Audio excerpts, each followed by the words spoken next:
If you've been in the market for a house or condo in the last couple of months, you've likely realized that things were pretty heated, but signs are showing that things are slowing down.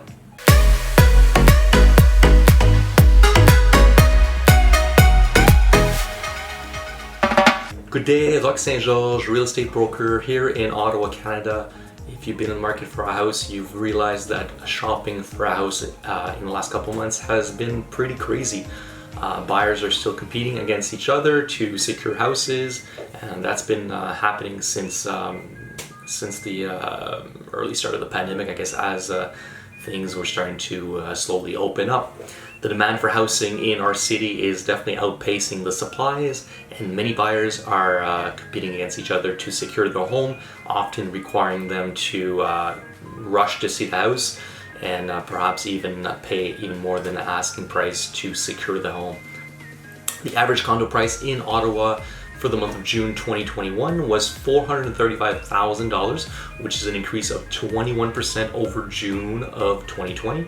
The freehold residential property on average sold for $725,000, which is an increase of 26% over June of last year. That's a $290,000 difference between the average condo class property and the freehold residential class property. It's quite a big difference, and that's what I want to cover today.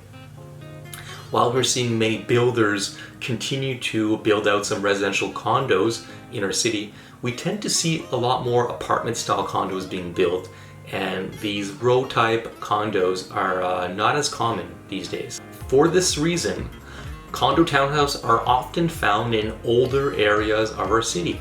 I'm thinking of areas such as Pineview. In the East End, we got Châtelaine Village. In Orleans, we got Blackburn Hamlet. And even Common Glen area, Common Glen South in Orleans, all have freehold, condo style condos. And these were all built in the late 70s, early 80s. So these are the ones we can find today. Although the condo type properties tend to be a lot less expensive than the freehold townhouses, many buyers tend to shy away from the condos simply because of the monthly condo fees. Now, if you've been a homeowner before, you know that home repairs are often needed. Sometimes the roof needs to be changed, windows need to be changed, foundation sometimes leaks. So the monthly condo fees can give the buyer a sense of a better budget and a consistency in the monthly expenses. So condo fees generally cover such things as snow, grass maintenance, reserve fund allocation. This helps pay for the windows and foundation work that I was mentioning earlier. And some condos even cover water and sewer costs. So like I said, these can be quite nice for people that prefer to have a steady payment that is predictable with no surprises in cost. So why I bring up condo townhouses and freehold townhouses is that the difference in price between the two is pretty significant in our city. In June 2021, if we look at the average sold price of a freehold townhouse, so a townhouse with no condo fees, the average sold price was $596,000, while the condo style townhouse with the monthly condo fees was $437,000. That's a big difference. It's a difference of $160,000, which is pretty remarkable. So if you're finding it hard to acquire a property for your family, townhouse style properties, both condos and freehold, are pretty similar. You can find 2 or 3 bedroom townhouses. Some of them, or most of them, will have a backyard, and some of them will even have a garage. So quite similar. The only small difference you might realize is that the size would be different. The freehold townhouses that are a little more recent are a little bigger than the older style condos townhouse. So that is the main difference that I can see. And of course the condo fees are there. But if you're having a hard time securing a property, you may want to look into the condo style row house properties for your family.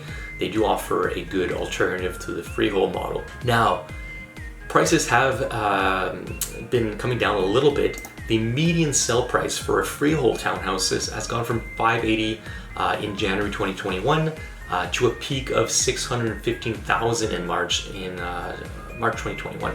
Since then, the median price has come down slightly to 595. So it's a small pullback since the peak in March. I think this could be partly due because many buyers are maybe sitting on the sideline.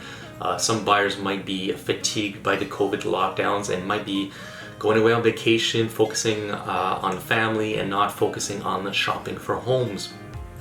This also could be combined with the fact that inventory has been increasing slightly.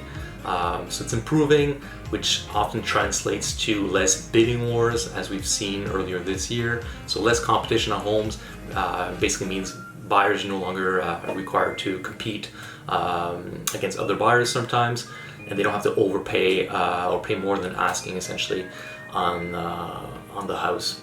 So Ottawa's townhouse-style properties in June 2020 to March 2021, there was just under 1 month of inventory. So as I said, this caused many buyers to compete against each other. Oftentimes these houses would sell within a few days of being listed over the asking price, and even sometimes without any purchasing conditions. Now, the months of December and January tend not to bring in many listings.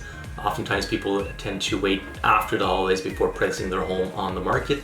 Of course, this does not help the situation of buyers that were shopping at that time. For example, in December, there's only about 47 properties listed, 47 townhouse properties listed in all of Ottawa for sale. That number went up to 87 properties in all of Ottawa in December. So not many listings on that front. Luckily, as Ottawa businesses start to slowly reopen after the COVID closures, we start to see a little more listings hitting the MLS. And at the end of June 2021, we are now at 295 freehold townhouses for sale in Ottawa. So quite a good increase there and good news for the buyers that are still shopping. Now, I am of the opinion that the trend, the small pullback here in price won't last too long. I can see the demand ramping back up as we get closer to the fall and perhaps into the winter, provided that cases don't rise in our city and country. So COVID cases have been continuously going down, as you've noticed. 80% of the population right now has received their first dose, and 63% of the Canadian population has received their second dose, which is great news. In our city, Ottawa, 69% of the population, as I'm talking today, over the age of 12, have received their second dose, so that's amazing news. And as more businesses continue to open, as border restrictions continue to ease up between countries, I do believe we will start to see a little more immigration into the country, into the city, and as well as travel between countries. So all of that increase in travel, and moving around will put a little more pressure on the housing market, and in turn, I believe, increase prices. Now, of course, we got to take into account that any mortgage rules, any stress test changes could affect the housing market. So anything like mortgage rates as well increasing could affect the housing market here in the city as well as in Canada as a whole.